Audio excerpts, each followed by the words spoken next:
No, I don't think so. I don't. I hit Crawford, but no clean shots.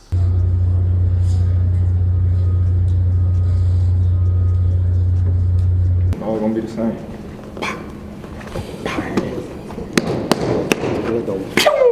Yeah, I mean, it's what you would expect when you get a boxing match like this, where you have a guy who's undefeated, and he's 19-0 in title fights. Canelo Alvarez's recent setback has sparked a wave of questions about his future in boxing. Once the sport's brightest stars, experts now debate whether his legacy is closing and what path the former champion should choose next. After the fight, Canelo Alvarez spoke about the challenge he faced in the ring. He admitted that his opponent's style was difficult to solve, despite all his preparation and effort in training camp. Canelo explained that he gave everything he had, but he couldn't find the right answers on the night, and he also showed respect by giving full credit to his opponent's performance. We already know. We knew Crawford is a great fighter, and I did what I supposed to do, right? I tried for every way, and I trained really hard, and he deserved all the credit. No, I try my best tonight, and I just cannot figure out the style. Even after the loss, Canelo was asked if this fight changed how he sees himself as a champion. Reporters wanted to know if the result would affect his confidence or approach to the sport. Canelo explained that one setback does not define him, and that he remains proud of his career. He stressed that he will keep pushing forward and continue competing at the highest level. No, I feel a champion, no matter what. You know, I win no matter what, and I still feel a champion. So it is what it is. You need to take the loss and accept everything. But I'm gonna continue. To do it. On the other side, after securing the win, Terence Crawford was asked what the moment meant to him in his career. For years, critics argued that he only fought opponents who weren't considered elite. Reporters pressed him on whether this victory silenced those doubts. Crawford responded with confidence, making it clear that his performance had built a strong resume and proved he belongs among the sport's best. That's a lot of stuff. You hear that? You hear that? Which do you think means All the of most? it. And All of it. It all goes hand in hand.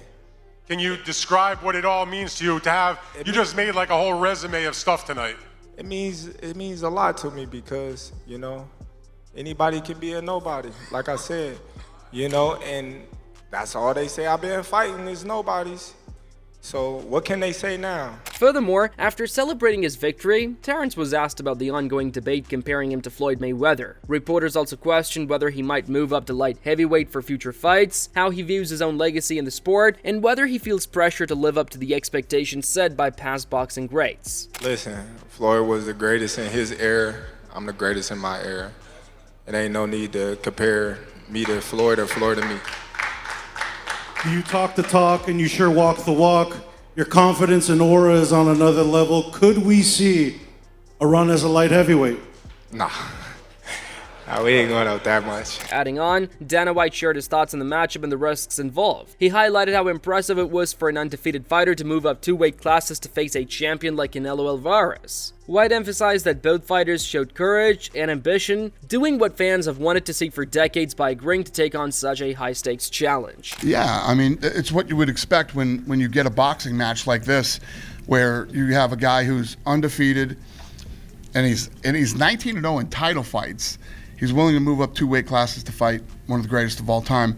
I mean, this is the stuff that I was just saying to these guys we've been talking about. Continuing from his earlier comments, Dana was asked whether this fight ranks personally for him compared to other matchups he's overseen. He reflected on the significance of seeing 2 elite fighters, both considered legends, step into the ring. White explained that while he's witnessed many high-profile bouts, this matchup stood out because it featured real champions showcasing their skill at the highest level. It's another fight for me. It's another fight for me. Obviously, for this to be my first real boxing match with 2 real boxers that are, absolute legends in the sport. Following the fight, veteran boxer analyst Dan Rafal shared his perspective on the matchup. He was asked to break down how each fighter performed and who gained the upper hand. Rafal highlighted Crawford's late-round dominance and praised his strategy against Canelo. He also reflected on the significance of the fight, noting how Crawford overcame doubts and skepticism to make history with a brilliant performance. I thought he did a great job. I thought it was close. I had Canelo ahead in the early going, but I thought Crawford did an amazing job closing that fight down in the last few rounds, where he really started to back the supposed bigger guy up. Although for me, they looked about the same size. But that was a brilliant performance. So what can you say? I mean, you got to give him his credit. He created a lot of history.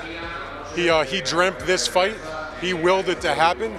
A lot of people, not me, but a lot of people laughed at him, said, forget about it, no chance against a bigger guy like that. But he showed his greatness. Continuing his analysis, Rafael explained how Crawford adapted during the fight. He noted that Crawford took time to understand Canelo's power, but eventually found a way to move in, control the pace, and frustrate the champion. Rafael emphasized that seeing Canelo for his backward is extremely rare, even against top punchers. Crawford's strategy in the final rounds made the difference and showcased his skill and composure. I think it took him a little while to figure out that, you know what, he doesn't hit as hard as some people were saying, and that I can get in and out, and I'm going to be able to stalk him and walk him down a little bit. And he had Canelo extremely frustrated. And so I guess I was a little surprised he was able to do it, especially in those last couple of rounds. But he definitely was the guy that was going forward and backing. I mean, I've been watching Canelo for his entire career as a known fighter. This is my 24th Canelo Alvarez fight in person. I can't say that against anybody, including big punchers like Triple G and Kovalev and people like that saw him get forced back. That's not normal for a fight with Canelo Alvarez. Moving on, experts discussed how historic Crawford's win was. Showbiz The Adult highlighted that Canelo Alvarez was the undisputed super middleweight champion, dominating the division and collecting all belts. Yet, Crawford, without prior experience at this weight, defeated him. This victory shocked fans and analysts alike, showing Crawford's skill and determination. The fight's outcome instantly became one of the most significant moments in modern boxing history. There is no question that Saul Canelo Alvarez was the best super middleweight existing today. And now Terrence Bud Crawford is. Think about that. Terrence Bud Crawford is the best super middleweight in the world right now. And I don't want to hear Canelo Alvarez was a small super middleweight. He beat him. He collected all the belts. He whooped all the everybody but the Mexican monster, David Benavidez, but still. He collected all those straps, became undisputed, defended it, and then recaptured it. There was no question that Canelo Alvarez was the best there is at super middleweight. Terrence Bud Crawford beat him. Showbiz also highlighted how impressive Crawford's win was. At 36, he moved up from welterweight and defeated Canelo in his prime. And by doing this, he became a 3-time undisputed champion in 3 different weight classes. The age and size difference made the victory even more remarkable. Showbiz said, this fight wasn't just a normal win, it changed the super middleweight division and proved Crawford is one of boxing's best. Without ever stepping a toe in super middleweight. I want you guys to understand the gravity of what we just saw last night. That is the greatest win I've ever seen in my life. I can't think of a win, but out of everybody you guys have to listen to, all the boxing analysts, everybody out there, I am going to stroke my own ego by saying, I am the guy you guys need to listen to on this one. Because I am the one who thoroughly just knew there was no way Terrence Bud Crawford beat Saul Canelo Alvarez at 168. Furthermore, after Crawford's historic win, attention turned to how other fighters viewed his performance. Shakur Stevenson was asked about the impact Crawford has had on his own career and what lessons he takes from watching one of boxing's best in action. Reporters wanted to know how witnessing Crawford's skill and strategy inspires younger fighters and shapes their approach to the sport moving forward. Yo, I call that shit since it's a video that they put up after the Sean Porter fight. Yeah. I've been said Bud Bud was going to cook Canelo. He said he was going to outbox him. He did exactly what I called years ago. And tonight he proved that he's the greatest boxer that ever lived. Well, in the interview that didn't work, you said, you felt like going on a run watching that tonight. How much inspiration can you take from someone like Terrence? I take everything from I've been around him since I was a kid. And just watching that greatness definitely rubbed off on me, and you see where I'm going. And I appreciate him for allowing me to be a part of this journey. Yeah. Because without him, I feel like I don't even know if I'll be here, so I appreciate it. Yeah. Meanwhile, after the fight's conclusion, experts analyzed the performance of both fighters and the overall outcome. Robert Garcia noted that Crawford clearly won most of the rounds, highlighting his hunger and drive to make history. He pointed out that Canelo, despite his past achievements, seemed less motivated, slower, and more limited in his movements, which contributed to Crawford's decisive performance and the shift in momentum during the fight. You know what? I think Crawford won 9, maybe 10 rounds out of the whole 12 rounds. One judge had it very close. I don't know why. I think Crawford clearly won. Right before the show started. I did the show we do with Boxing Scene, and at the end they told me, you have to say something. I said Crawford by decision, because the reason is because Crawford is hungry to make history, to become a legend. Canelo has already accomplished too much, has already done too much, and he wasn't. I don't see that hunger in him anymore. I don't see that those changes anymore. He fights flat-footed, throws one punch at a time.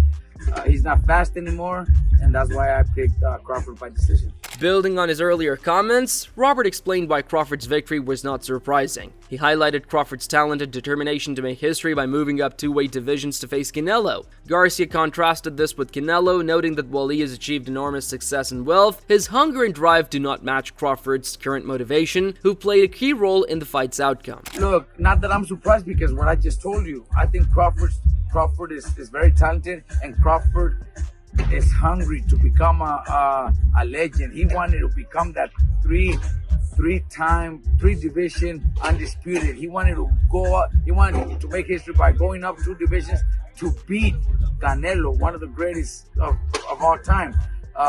So he was hungry for it. I think Canelo has already done so much, has made so much money, that he's not hungry anymore.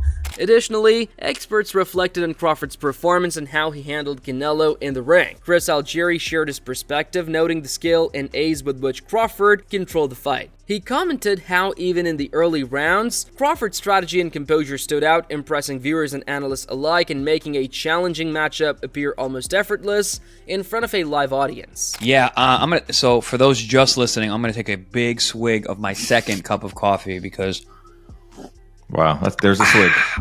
It has been a long night. I mean, listen, it was a late night, early morning. I did watch both cards, I should say, or really just the in a way fight. But yeah, I'm feeling a little bit this morning. But listen, it's good. Boxing is good. God is good. Bud's good. Bud Crawford is good. Dude, like he didn't even. He was almost like he made it look easy in there. Like the first 4 rounds where I had it even after 2. Same. It could have been, Skipper, our new unofficial scorer. Yeah, he was all over the place with his score. He was that guy. I don't know. He was making it up on the back end because he gave too many to Crawford at first, and then I've been there. He was giving Canelo like weird rounds that just didn't make sense, just to kind of even it out. Continuing his analysis, Algieri discussed how the fight looked when watching live with other experts and coaches. He compared their scoring of the early rounds and noted the slight differences in opinions. Algieri emphasized that while the fight wasn't full of constant high-action moments, it still showcased Crawford's skill and control, making it impressive to watch and proving his mastery in the ring against a top-level opponent. I think, so I was watching it live with Paulie Malignaggi, Jimmy Smith, and Bob Santos. Bob's a great coach, good mind, good boxing mind. Bob and I were similar in terms of our scoring. I think I had a 2-2 after 4. And Paulie had it like 3-1. Like he had a little more for leaning towards Crawford, which is surprising. I'm surprised Paulie didn't have it 9-0 Crawford. I was arguing with him live about certain rounds, and but it was it was competitive to a degree early on. Listen, guys, I think we said it on air last time. This was not going to be a good, entertaining fight. I knew that. I actually thought this fight it wasn't a dud. No, it was better than I expected it to be. Yeah. I was saying the fight was going to suck, but it didn't. It didn't suck, but it wasn't. It was not a high contact, high action fight whatsoever. It was just awesome to see Bud in all his majesty do what he was doing. Moving on, after Crawford's win, Luke Thomas talked about how tough it was for him to move from 54 to 68 kilograms to fight Canelo Alvarez. Even though Canelo wasn't at his best, Crawford controlled the fight, keeping him frustrated. Thomas said it was impressive to see Crawford handle such a strong, experienced opponent with skill and calm, showing why he's one of boxing's best. Bit of a tougher matchup with Madrimov at 54, but up at 68 against Canelo Alvarez. I do not believe this to be peak Canelo Alvarez, but as we discussed, going up that far, you've never had a fight at 60, and this is your first fight at 68, and you made him look frustrated. His face was much worse than Bud's. Bud was laughing in his face. Bud looks like he went for a long run, not a 12-round bout with Canelo Alvarez, a guy who's a devastating, proven puncher. What he achieved in the course of combat sports tonight will absolutely last the test of time. When they talk about the best to ever do it, who does that include? You're not going to make a list without Bud f***ing Crawford on it. Thomas also explained how Crawford controlled Canelo during the fight. He managed to wobble a fighter known for an incredible chin and made him move in ways rarely seen. Canelo looked frustrated while Crawford stayed confident. Thompson emphasized that Crawford's strategy and skill overcame expectations and showed why he's one of the smartest and most talented fighters in the sport today. It's not hyperbole. It's not exaggeration. It's not I'm saying things because I want more people to look at my stream. I am telling you the truth. His fight against Spence literally moved me to tears. And here he is against Canelo Alvarez. And when the first fight was first signed, I was like, oh yeah, there's no way Bud will lose. But then as the fight got closer, I'm like, well, dude, look what he's trying to do. He's trying to beat this promotional darling when it comes down to the judges' scorecards. It just always seems to go Canelo's way. That's true in the Lara fight. That's true in the Trout fight. That's true in, you can argue, a couple of Triple G fights and some other ones beyond that as well. And then you heard Max Kellerman say it tonight. We're talking about a guy who's got a claim for maybe the best chin in the fucking history of the sport. Furthermore, Keith Thurman praised Crawford's performance, calling it a complete boxing clinic. He explained how Crawford used his jab to set up shots, move smartly to make Canelo pivot, and control the ring. By picking his spots carefully and avoiding unnecessary risks, Crawford kept Canelo frustrated. Thurman said this showed boxing at its core, hit without getting hit, proving Crawford's intelligence and strategy dominated the fight. Crawford Canelo, shout outs to Crawford. You did it, boy. You did it. For those who still aren't quite sure what they witnessed last night, I'm gonna let you know that you witnessed what is called a notorious boxing clinic. This is everything done right, okay? First, he worked behind the jab, people. Boxing 101, set your shots up behind the jab. Canelo froze up. He was able to minimize the pressure. Step 2, use the ring. Use the ring. Get to the outside. Make Canelo pivot. Make him pivot. Don't let his feet settle. Okay? Thurman continued, highlighting Crawford's precision and respect in the ring. He held his ground, landed straight lefts, uppercuts, and body hooks with speed, and kept Canelo off balance. Every movement and punch was calculated, showing mastery in both offense and defense. Thurman said this fight was not just a win, but a complete lesson in boxing, demonstrating why Crawford is one of the best in the sport. Pick your spots. This was a notorious hit and don't get hit. That's boxing 101, people. It's actually the definition of boxing. For those who don't know the definition of boxing, it's to hit and not get hit. It's almost like a game of tag, to simplify it for you folks, all right? And yes, Crawford was tagging him. Not just with the jab, moving, but he was able to do another key factor, which is get respect in the ring. He was able to hold his ground in pockets, work the body, go toe-to-toe, and catch him with that speed. Bah! With that speed, the straight left. Crawford's victory over Canelo isn't just another win, it's a statement. He moved up multiple weight classes, dominated a champion in his prime, and proved his skills, strategy, and mental toughness. Experts agree this fight will be remembered as historic, highlighting Crawford's legacy and leaving fans questioning the future of boxing's super middleweight division. Canelo's era may be shifting while Crawford's star continues to rise. What do you think Canelo's next move should be? Should he aim for redemption, switch weight classes, or consider retirement? Comment your thoughts below.